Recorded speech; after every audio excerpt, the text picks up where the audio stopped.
Brain Candy Podcast, episode 820. We ended on a cliffhanger. We did? Oh, yes. You blocked it out.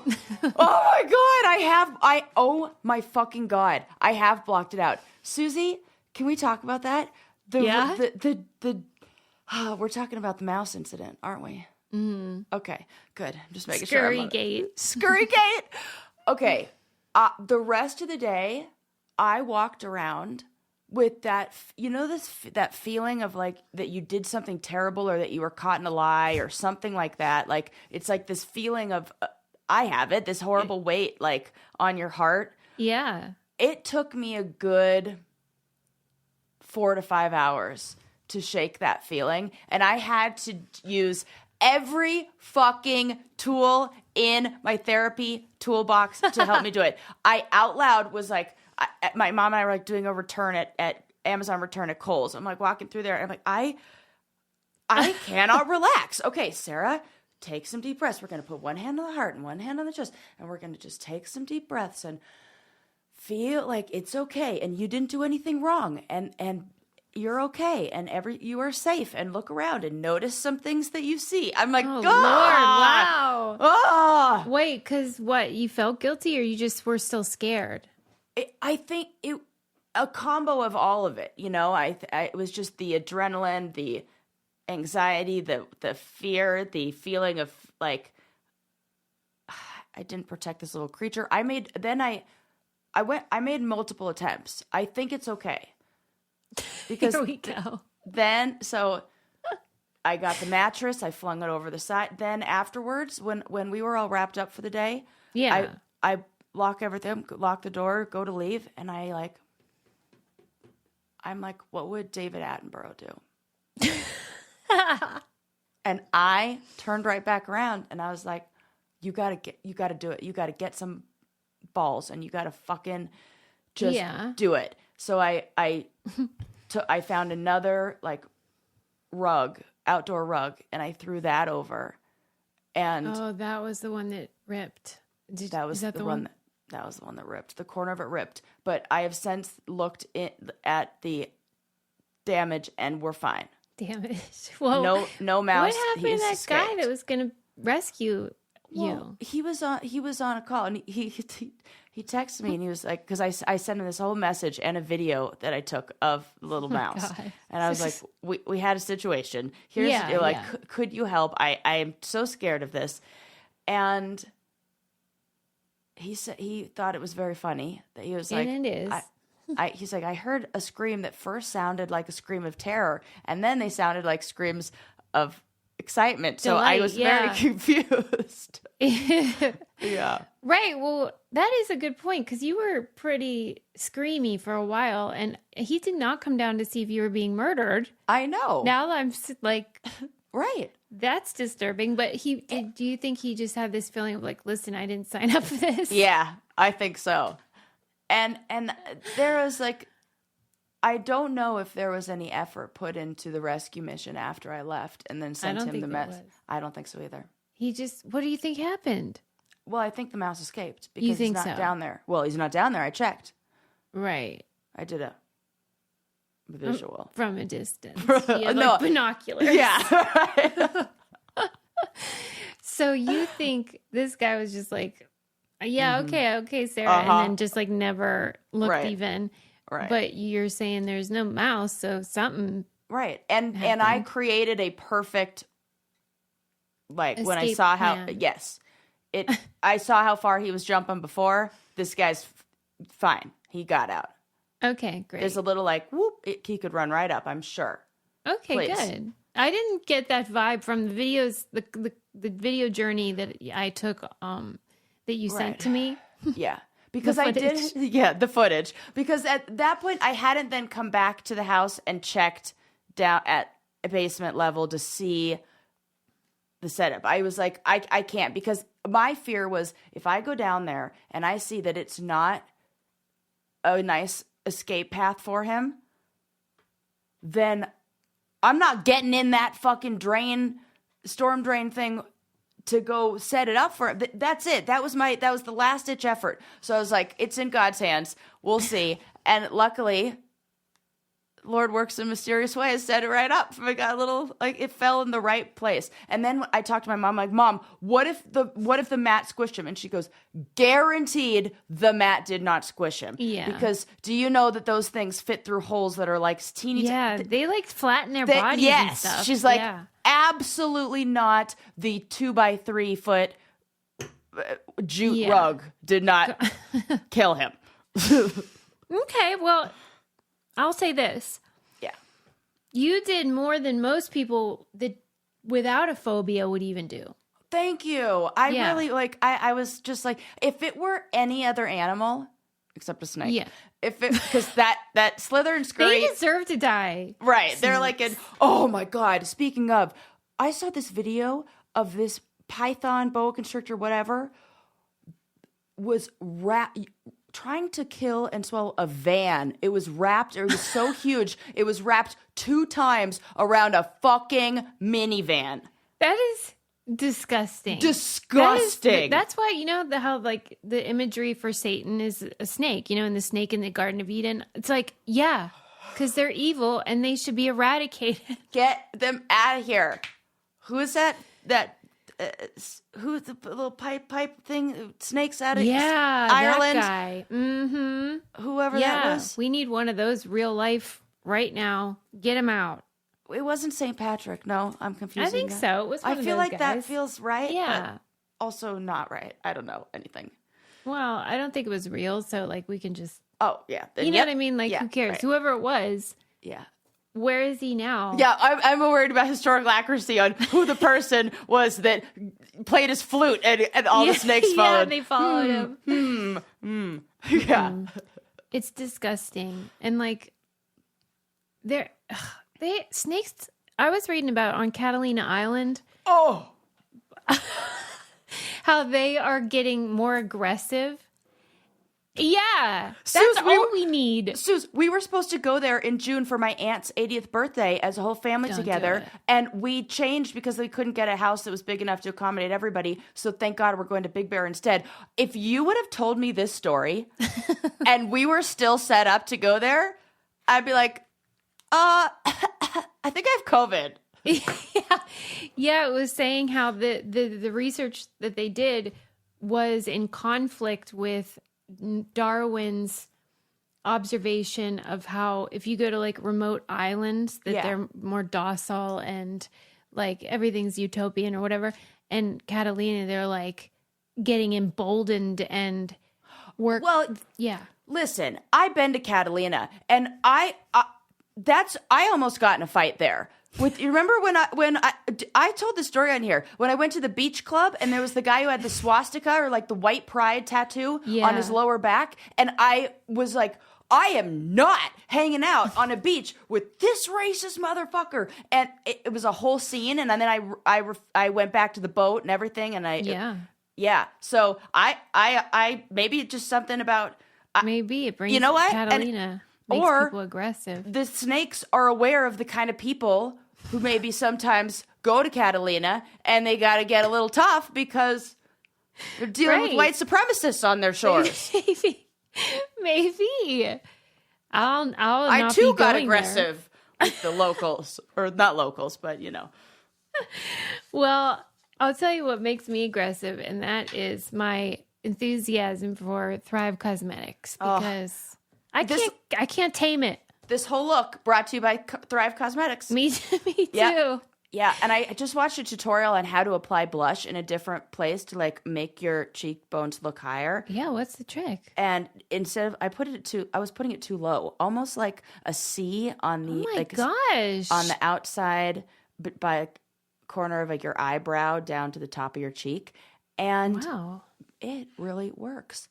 Okay. And I love the cream blush for that. The little stick. Okay, well, that's a good tip because I must be putting it too low too. I need to do the C.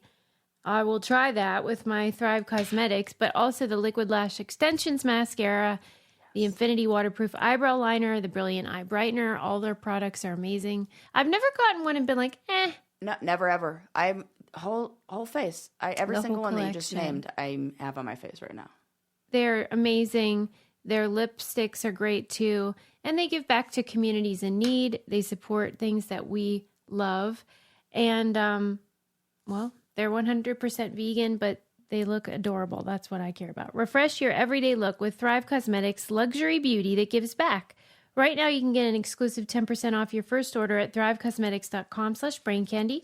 That's Thrive Cosmetics, CAUSEMETICS.com/braincandy for 10% off your first order. I felt like I had something else to say about that, but that's it. Okay. Yeah, snakes, horrible. Mice. Ugh. You did well dealing with that. Mm-hmm. I'm glad you're okay.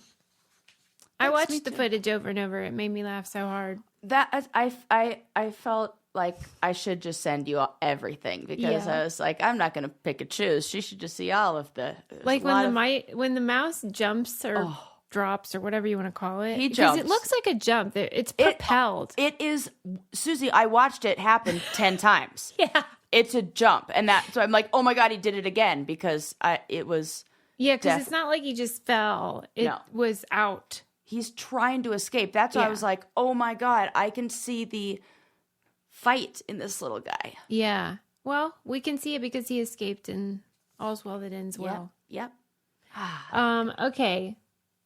So the first thing I want to start with today made me laugh because this was in the New York Post and some lady, New York NYU student claims that she got addicted to cheese. Like proper. She went to rehab. Okay. This is white people shit. Totally. I've never heard any more of a white person story in my whole life. It's just so great. This is why people watch Hoarders, because it's so fun to like see somebody that makes you feel better about your life. Yeah. Where you're like, well, I'm not addicted to fucking Parmesan. You know what I mean? So at least I have that going for me. At least, thank God. So how does one know if they're addicted to cheese? Because let me tell you, I have never met a cheese board I didn't like.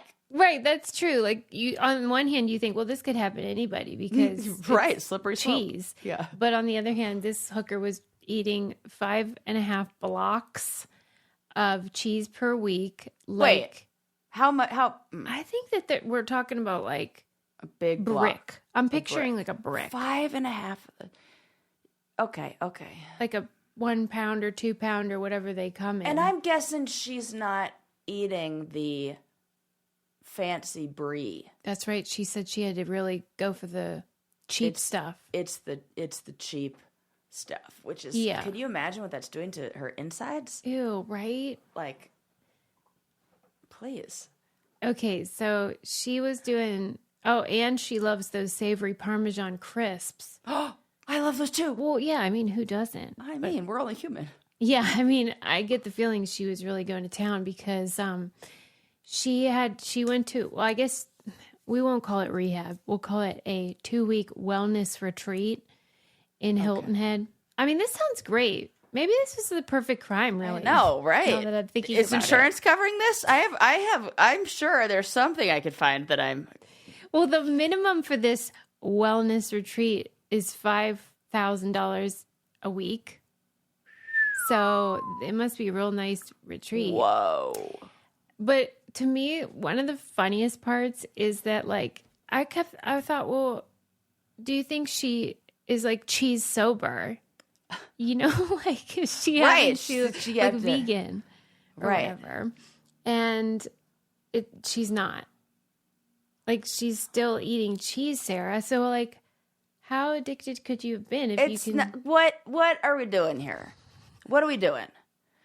Because if I were to pull up, okay, you know what? Let's play that game. I'm going to pull up the DSM's definition of addiction.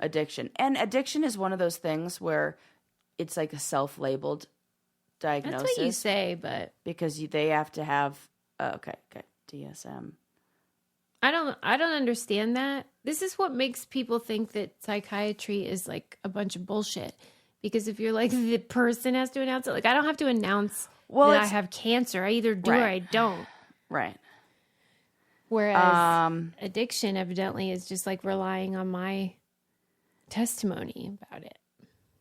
I mean, I say, like,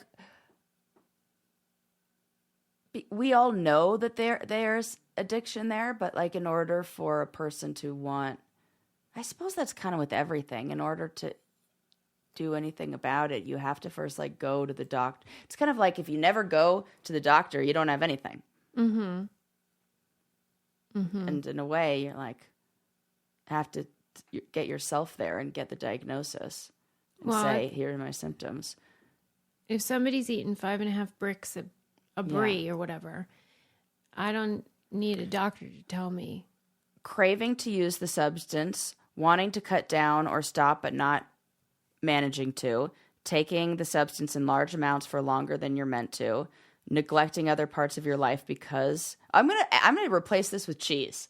I'm gonna say craving to use the cheese, wanting to cut down or stop using cheese but not managing to, taking the cheese in larger amounts for longer than you're meant to, neglecting other parts of your life because of cheese use, continuing to use cheese even when it causes problems in the relationship, using cheese even when it puts you in danger. I don't think that. What? She packed on all these pounds and was like pre-diabetic by the end of it. And so then she got to go on Ozempic, so that helped because she could that's the cravings. Curb the cravings. Yeah. And all that.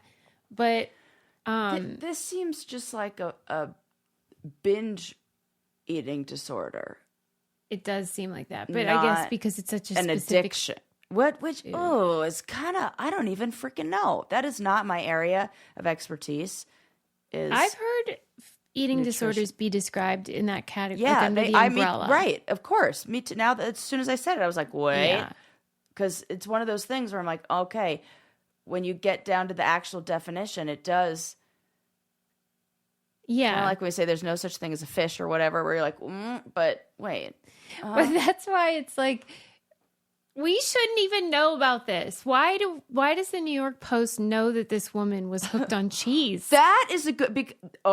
That's the better question, I think, because this feels a little bit like, look at me. I'm getting attention somewhere. I need some sort of. Yeah, she needs therapy. She does. She does, because she says, like I said, she's still eating cheese, and she just goes for she says she just goes for lighter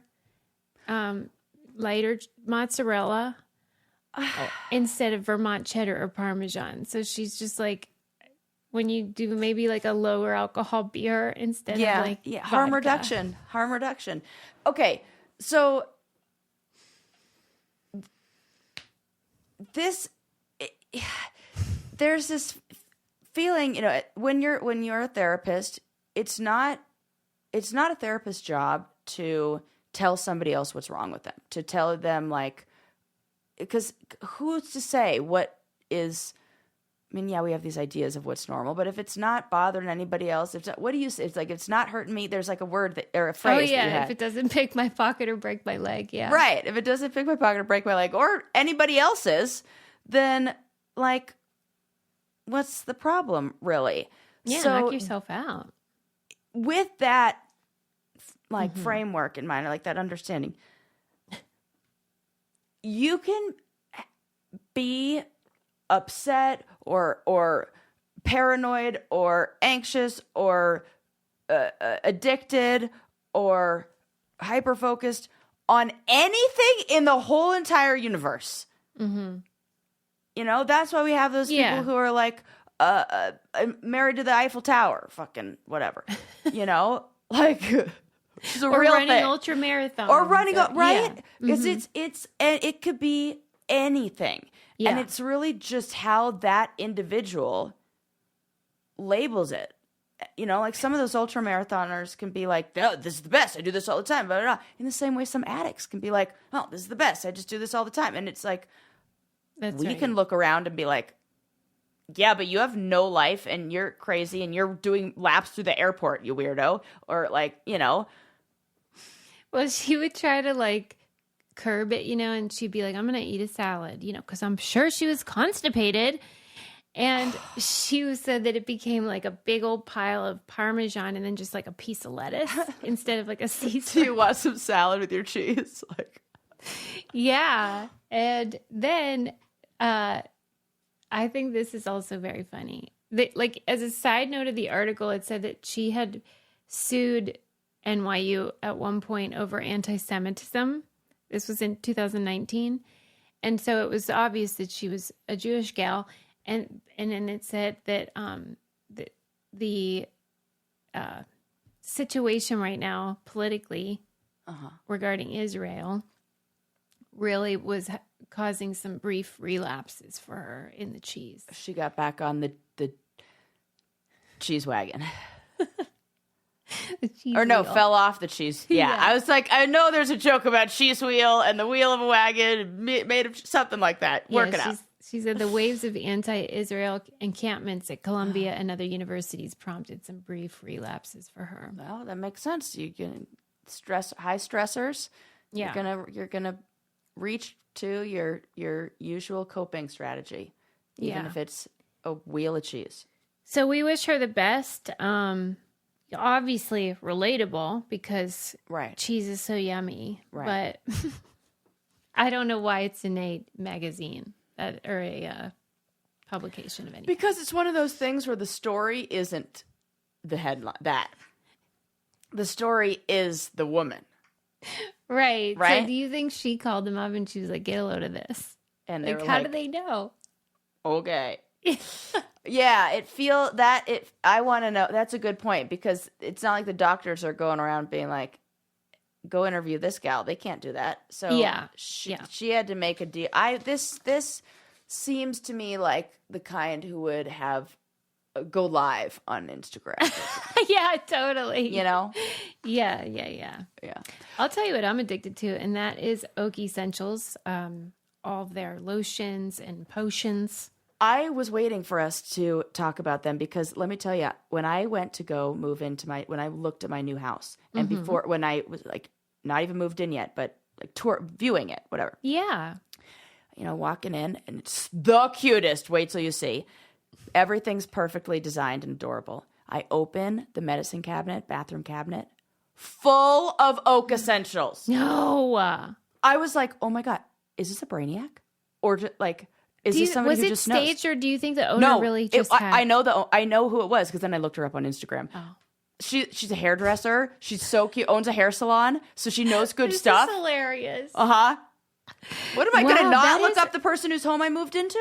Yeah, that's smart because you do and I want to know the vibes. Yeah. She's so cool and big fan of Oak Essentials. Moisturized. Yeah, I was like, oh, look at this. And I said that to the realtor. I was like, I could have gotten her a discount. Yes, and we can get all of you discounts. This product was made by the same people that make Jenny Kane, so it's super high quality. And it makes you feel like you have your own personal little spa at home. Yes. You got all the magical stuff to get your summer glow a-cooking, and it makes a great gift for anybody, and it's just really nice stuff. They have the moisture-rich balm. Oh, I love that. Yeah, like the whole line, I'm like, this is my kind of stuff. And it looks gorgeous. The dewy body oil. Yeah. Lube it up, baby. Yeah. It's really nice, and you will all love it. Treat yourself or someone else. Our followers get 15% off their first order when you use the code BrainCandy15 at checkout. That's 15% off, plus a gift with your first order at OAKESSENTIALS.com. Promo code BrainCandy15. Go ahead and treat yourself. Unlock summer-like skin with Oak Essentials. Okay, so next up, something that made me laugh because I'm in the mood for a giggle. Good. Was the headline said a woman was found living in a Michigan grocery store sign complete with computer and Keurig for a year. Keurig? Oh, yeah. She had a whole setup in this sign. In a sign? How big? So, like, the building, and then above the building is the sign, and then they said it's like 5 feet, wide, 8 feet tall. It'd be like a a big closet kind of thing. Yeah. And it was like a whole setup. And she was like just living up in there. In Michigan? Yeah. Which would get cold. Really cold. And also, like, you're inside. Also, during the summer, you're hot. True. Yes. Right. Like insulation is important. It says she had flooring. I don't know what they mean by that. Okay. Next thing you know, you're going to tell me she got a DIY YouTube channel where she's showing us how to do this. It's just like converting your van. A computer, a desk, a printer, a Keurig, a pantry of food. And they... Hi, guys. We're back. This week, we're building our pantry. If you have a sign... Like they pretended like it was a tiny house or something. Yeah, exactly. Right. And so then the grocery store was repairing their roof until the workers found her up there and were like, hey, what you doing? Yeah. And they said, basically, you can't live here. Right. And even though she was trespassing, they did not press charges.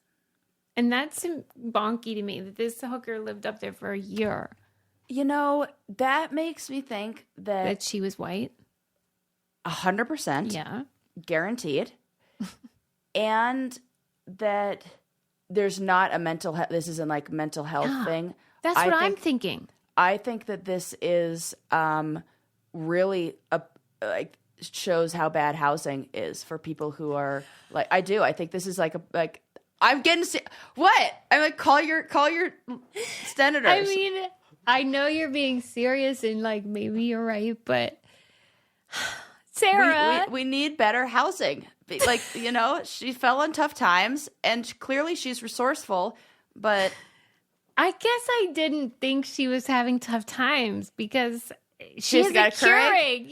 Yeah, but maybe she had that in her old place and she lost her apartment because something happened. She needed to But you could not be buying those pods and just be saving up for a new house. I think Susie is basically saying, don't buy that latte at Starbucks. Well, if you're living in a sign, I am going to go on record as saying, like, if you are unhoused, you should not buy Keurig pods. Okay. I don't think that's too far. Oh, God. That's so funny. But yeah, no, you're right. I'm annoyed that they didn't charge her, but also just that they're not releasing her name. Because why are we protecting this fool? Yeah. Come on. And also, how do we know about it? Again. It's a good story. Right. I do think it's like the story within the story that there's something about the state of housing in. Okay. You don't think maybe she just thought, let's see what I can get away with? Oh. I'm too nice. Maybe it's both. Maybe it's both. I want to interview her and be like, let's hear it. I want to know everything. Anyway, there's a story there. There's a really good story there. Yeah, it is, but we'll never know it because I want to know about this sign lady. Okay, moving on. That was just because I think it's funny. Okay. So, you know how like wherever men are, there's a problem? Yeah, I'm familiar. Well, there was this story about how all the researchers, in Antarctica. Yeah. Like there's 2 women and like a gazillion men. And so then these ladies have to live with these animals. Yeah. And, they're up to their old tricks, all the raping and all that jazz. And it's awful. And it's really sad. There was like a woman that kind of blew the lid off of it, basically saying like detailing and creating like a formal, what do you call it? Like where you say a complaint. Report? Yeah, complaint. Yeah. And so then these guys get all these science research grants and stuff. So there are organizations that are supporting it. And so they have to look into it. And so they did this I guess, a study to find out what's really going on. And they found that 59% of the women at these stations experience sexual harassment or assault. Oh my God. That is a lot. Yeah. I mean, that's 60% basically of women, and they're trapped. Like, right. Whenever you go with like a group of researchers, then you get like one phone and you call every day to say like if you're safe or not. But if the guy is the one that calls, right, he's just gonna be like, "Yep, we're all safe. Everything's fine." Right. And just like the details of how it's set up were so disturbing, because the lady was saying that even on the plane ride there, it's not like freaking JetBlue or something. It's one of those like not meant for people kind of planes. Yeah. And so there was no bathroom on board. So they had like a bucket and just like a piece of fabric. But the fabric was like not full length because the men stand up. Because they stand. Oh my God. And so she'd go to pee and her butt was visible from under this curtain. Stuff like that. It's like minor in the big picture, but like major. Yeah. Yeah. And just how like, if men are setting everything up, they just either don't care to it's really accommodate, fucked up. Or that it doesn't occur to them that there would be a problem with a bucket. And makes me mad. It has to be 50% women or more women, or it's trouble.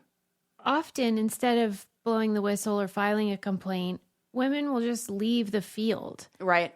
And so... Because there's that, well, if you don't like how it is, go somewhere else. Yeah, and I don't blame them either, because who wants to work in that kind of environment? And so then you don't have as many women in STEM, and there's all these things that happen because we're not protecting. I'm sorry, but if you're going to send people to a remote place, you got to put in some sort of protocol. Come on now. Yeah, what do you think the solution is? They need checks and balances. Yeah, and a way to or record everything. Like they have the ability to do that. Throw a freaking camera in there and record the audio, get everything, and let we got AI. Let AI listen in and report anything that sounds like. Because when you first see it, you think, "Oh my gosh!" Even in Antarctica, and then you think, "Well, yeah, there's men there." Right. Why wouldn't it be? So in this book that I can't remember, what it talked about is how it's exactly what people say. Well, it's not all men. You're right. It's not. But what happens is it's usually the more one that's very socially dominant who uses like misogynistic kind of language and behaviors and actions in order to get that role. And then everybody who sees that person as a person of power doesn't fight back. Like doesn't even when you interview, you take those men who go, well, I would never do that, and you interview them, they say, no, I would definitely say something. When you put them in those environments where somebody is doing something that is inappropriate, making those comments, sexually assaulting somebody, they don't speak up. They don't. We think you're going to, and then you don't. In the same way women think, oh, I know, I will fight them off, and I'll do this, and I'll do that, and then you freeze. It's the same kind of thing where they're freezing for different reasons, and they laugh along and they go along with it in order to like protect their own space in the social hierarchy, and they're not even aware that they're doing these things, and then that gives the person who is the perpetrator permission to keep doing it, and that's what creates those rape cultures. Yeah. And a lot of times the small things like the curtain, if you're just going to make a big fuss about it, then you become like hard to, quote unquote, hard to work with. Right. And some of the examples, when you put them all together, you see this picture, but like a small thing she was saying was like they would go on these hikes or whatever to look for stuff. And whenever they would stop to kind of have a meeting, he would always stop so that he could stand on like a rock and be higher than the rest of the group. Like this is a guy that was very into being dominant and in charge, and would leverage his every opportunity to diminish, especially the women. And he was using, like you're saying, terrible language and calling them names. And then basically what normally happens is they just say, I'm not doing this anymore. And then they leave and that guy's mission is accomplished. So I give her credit for coming forward. I'm sure it sucked for her. And finally he lost his job as a result, but thank God. He was just one example. But my gosh, even Antarctica. So that's bad news. Really bad news.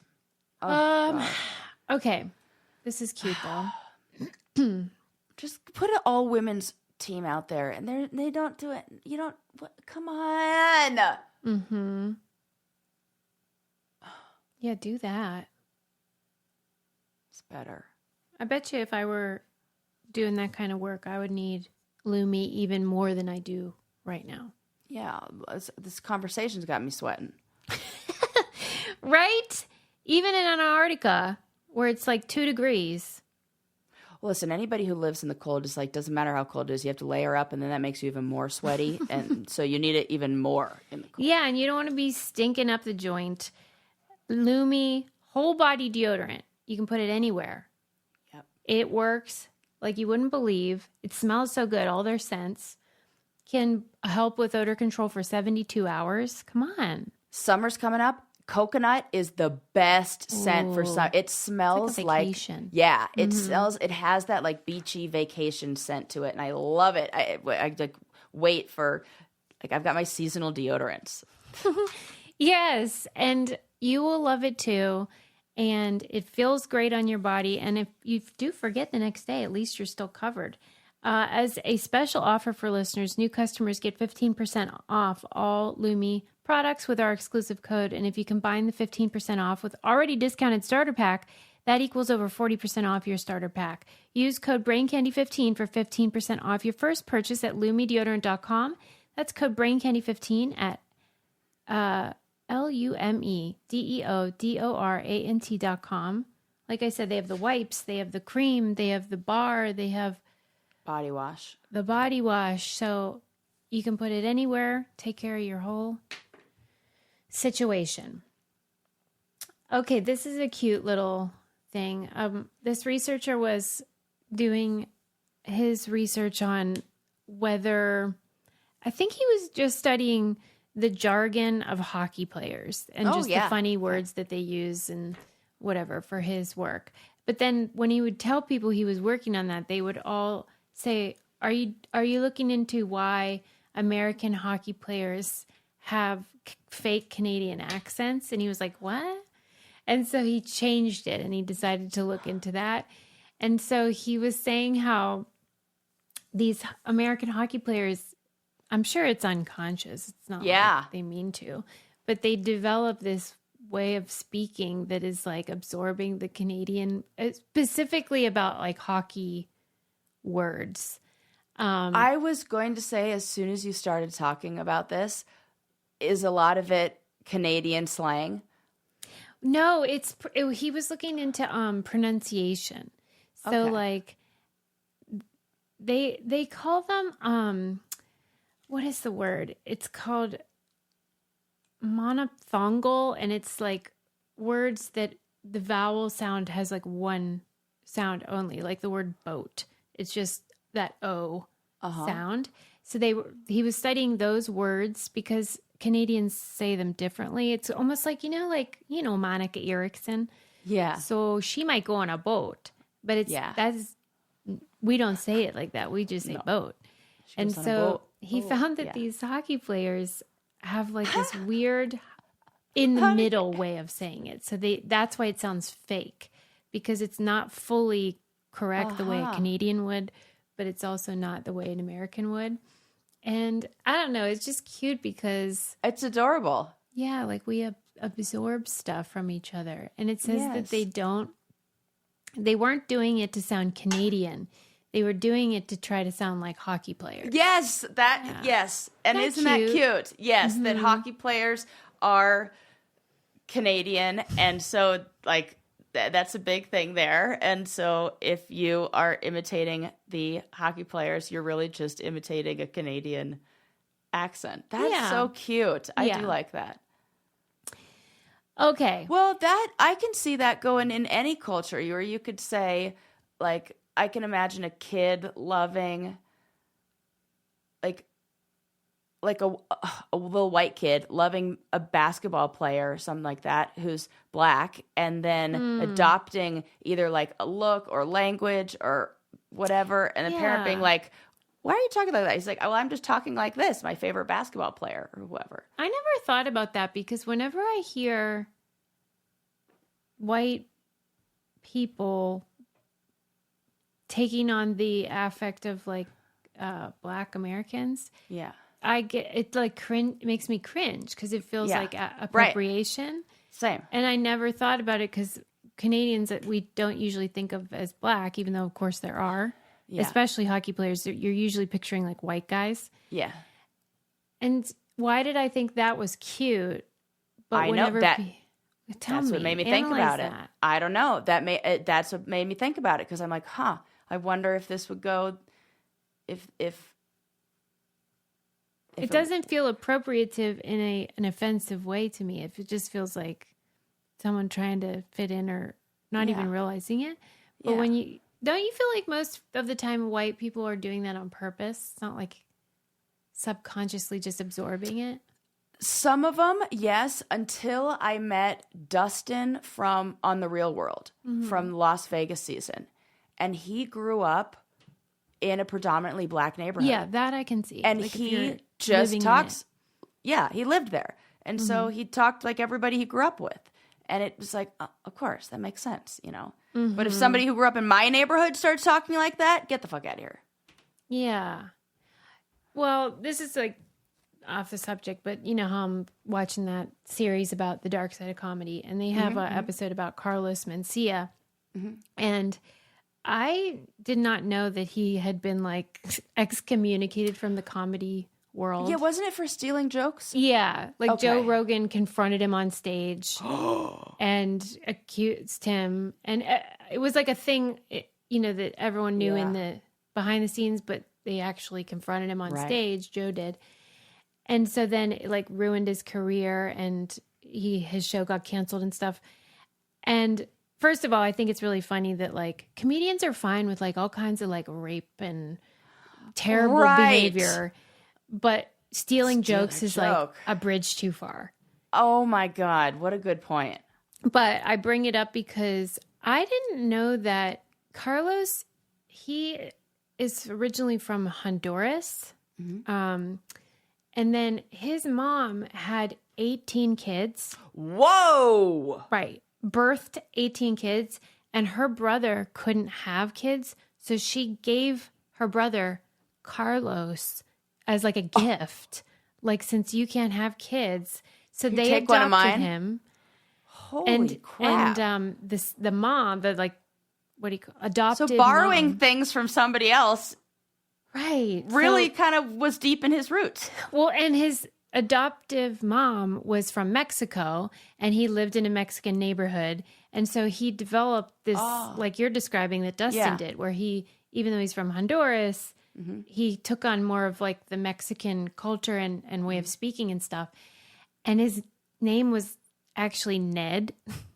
Oh, not as funny. Ned Mencia. And when he started comedy, that Mitzi Shore from the Comedy Store, she said, you can't be a angry Mexican and be Ned. You have to have a better name than that. And she said, how about Carlos? And so he just took on the name Carlos.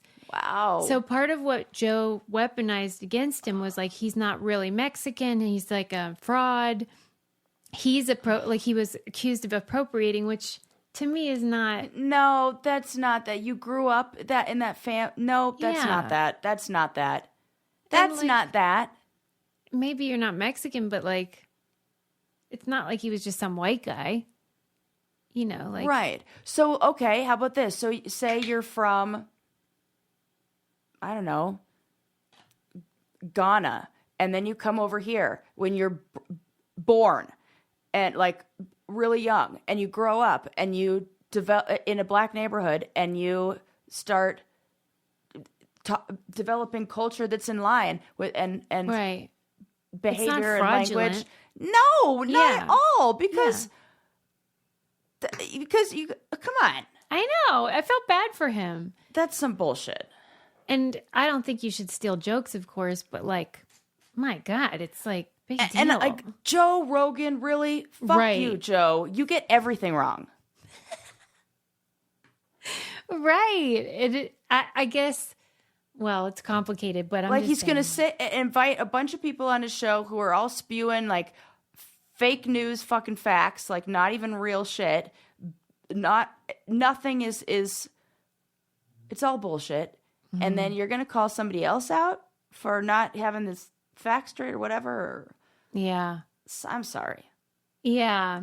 But Joe Rogan is not the one to be delivering that. Even though I don't want people stealing jokes and all that stuff. Yeah, but come on. Come on. Like, especially if it's just sort of like a stock joke, that. Yeah.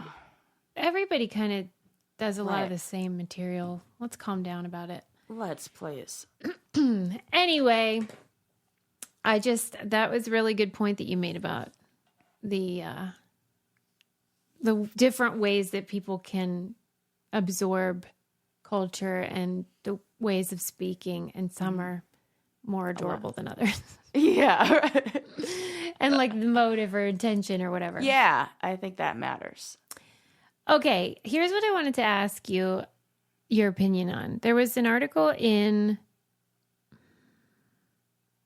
I think this was The Atlantic, and it was like, do children have the right to hug their parents? So if their parents are incarcerated, do they have a right to? Yes. Without no hesitation. 100%. It's actually cruel and unusual punishment to not allow it. Aw. I'm going to cry. 100,000,000%. Look at the Harlow monkey study and tell me otherwise.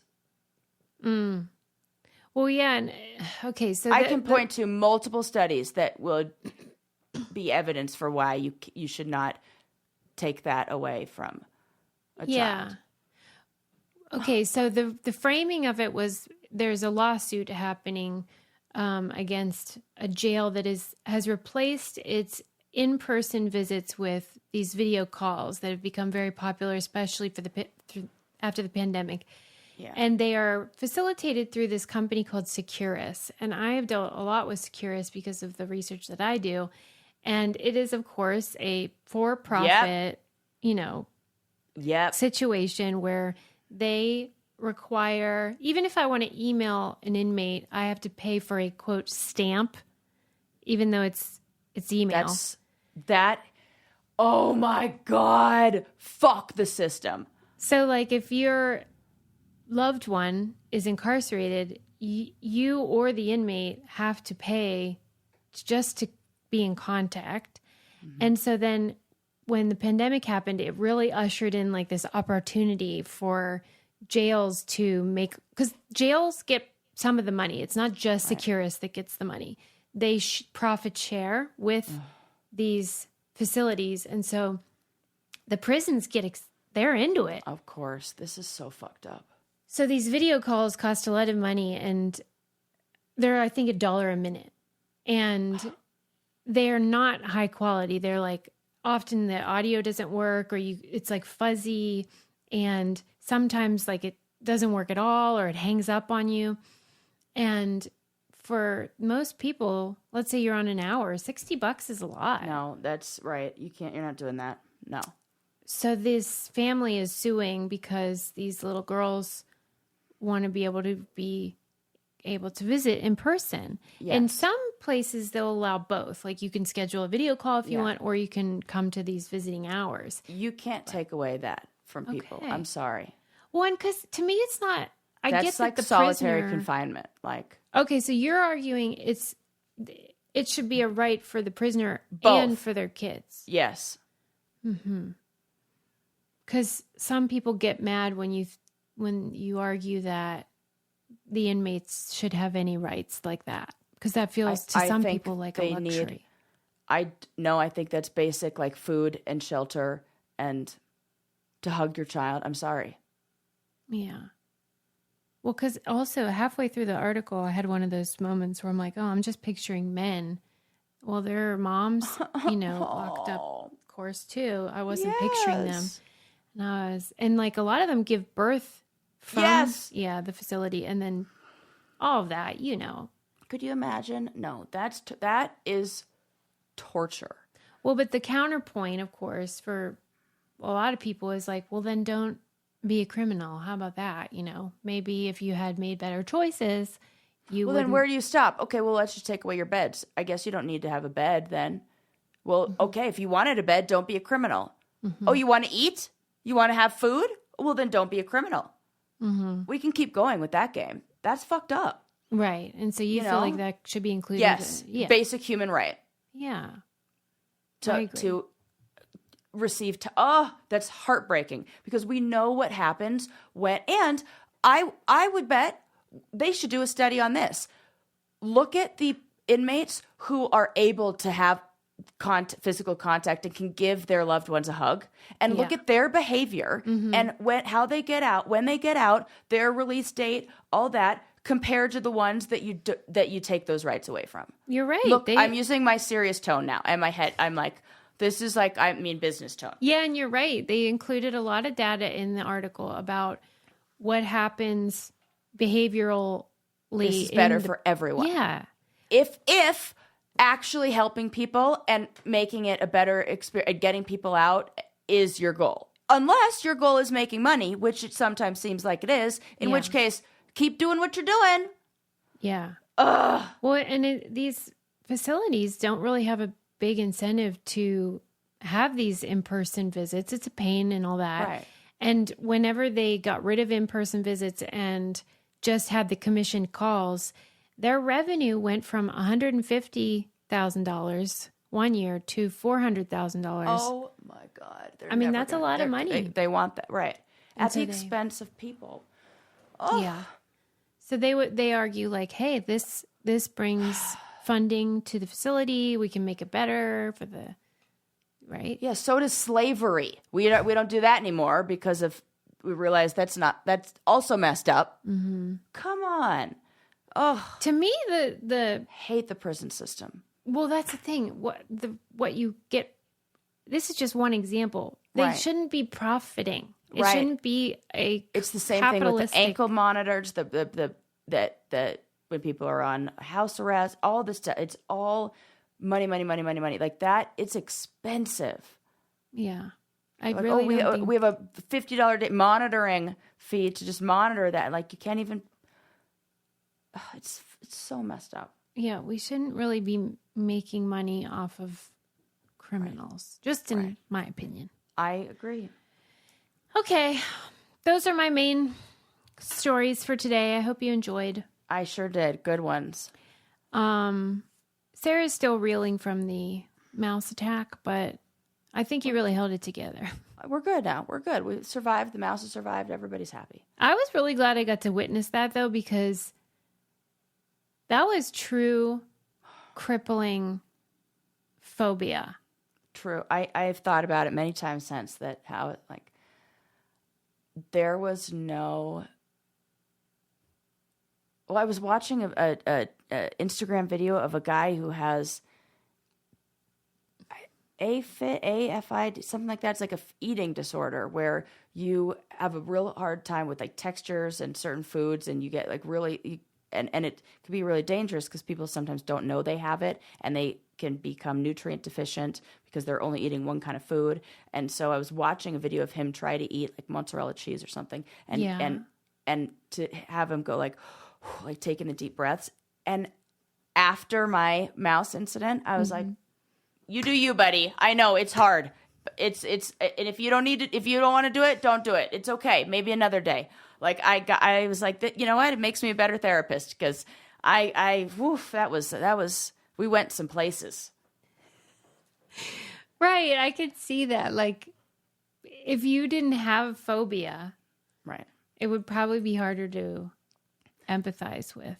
And that is not one that I often have the opportunity. It's not like if you're scared of dogs or something like that, where like you see them a lot and you like, I don't know, that you have the phobia or like this. Right. I'm less aware that this is an actual phobia of mine in my day to day because I don't encounter many scurrying mice and that are ones climbing up the screen.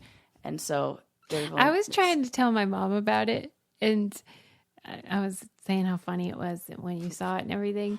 And then I was like, well, Sarah has these 2 phobias, mysterious wetness. And then she's like, what? And I was like, well, like, and then I felt my explanation for it was inadequate because I know what you mean. Yeah. But I forgot about how you don't even like it like on handles and stuff. Oh, anywhere, water. If you touch a surface, if it's dry outside, there's no reason for something to be wet. And then you touch something and it is wet, but you do not know the source of said wetness. That would be mysterious wetness, and it's fucking creepy. I'm going to have to show her you saying that because you did a much better job. I was like, well, like if you're in a bathroom and there's like a puddle, but you don't know where it came from. And she looked at me like, no, I don't. But to me, she's not hyper aware of mysterious wetness. Trust me, once I plant this idea into your head that there is mysterious wetness all over the place and you don't know where it came from and people are disgusting and who knows, like just like I do. Do you know animals pee? Everybody pees. It's like birds are taking shits out of the sky. And like, tell me if I'm remembering this right, though. Did you or did you not tell me that the origin of the mysterious wetness phobia happened at an Old Navy or a dressing room of some kind? Oh, I think what you are saying that you thought that this may be my origin story because I worked at Forever 21 and I had to clean up pee in the and people peed in the dressing room at least 2 or 3 times while I worked there. Okay, but you don't know if that's the beginning of that. No, I think it's a sensory thing. I think it's a texture thing because I think what it started with is when I put on socks and then like went back in the bathroom, even though I know where the water's from.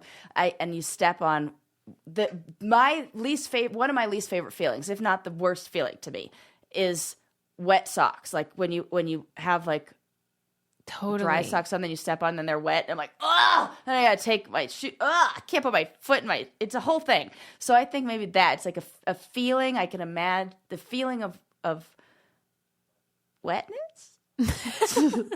So is the swimmer. Well, that's what I was gonna say. Do you either want to be totally submerged or totally dry? Okay, so if you're camping and you go on a hike and you step in a puddle and your foot gets wet, that doesn't bother you because it's not mysterious. Not mysterious. I know exactly where that came from. Nature. See, wet outside, explainable. But if I'm on the streets of New York City and I step in a puddle, ew. Oh, cut off my foot. Yeah. And then if you are camping though, and what if I step in a puddle and then I see a rat? Oh God, I die. This is why I can't live in New York. This is why I really did not do well in Brooklyn for that reason. Right. I mean, it just would be constant. One or the other. Right. I'm sorry. I went through that. Thanks, Susie. You're really here for me. So understanding. Okay, we covered the mouse update and snakes on Catalina Island that are becoming more aggressive. Aggro. Yeah. And the woman who couldn't quit eating cheese. Can't quit cheese. I think we haven't heard the last of her. Yeah, I don't either. I really do think there's going to be an update. Yeah. It's going to be, I bet my money's on it goes the other direction and she becomes a like vegan lifestyle blogger or something like that. Yeah, I think she's laying the foundation for something so too. Here. I do too. Yeah, we know. We've seen this enough to recognize a pattern. Sarah's saying, hey, we really need to sort out this housing market because people are living in science. If you had to live in a sign. Yeah. Which sign would you live in? Oh, IKEA. It seems very block letters. Get the fuck out. Yes. We should have written it down and both been like, yeah, I that would be great. Why did we both think that? They have a big sign. Big sign, and it's all connected. Big block letters. That seems like there's going to be a lot of room in there. There's some nice, like, that seems. Yeah, and they know furniture. Write down the sign I would not want to live in. and see if you can get it. The sign you would not want to Yeah, live because in. there is one where I'd be like, I can't live in that. Oh, okay. Well, okay. There's one that I think I couldn't live in, too. So I'd be like, that doesn't make sense. Stop. Okay. Okay. Ready? Yeah. Is it Target? Starbucks. Oh. Same idea, though, because it's a Think circle. In the center. Yes. I was like, how am I supposed to fit myself in that lady? Yeah, like you'd just be like. Right. You and then I'm like, what? I could have like stand. one leg and one arm. Like there'd be, it wouldn't work. Starbucks right. is so good. We literally had the same idea. It's the circle. Circle. Yeah. Can't live in the good. circle. I feel like we should count that as a success. Yeah. This is great. Okay, Antarctica scientists, boo. Oh, boo. Well, male scientists. Yeah. Hockey players, so cute. Mm-hmm. And Carlos Mencia, justice for Carlos. Justice for Ned. Justice for Ned and Joe Rogan. Fuck off. Fuck off. Did you just look up at the window again? Well, because I saw a little thing move, and I was like, what if? And it was just a leaf falling. So. Okay, you get the idea. Thank you so much for listening. We love you guys. And we'll see you next time. Bye.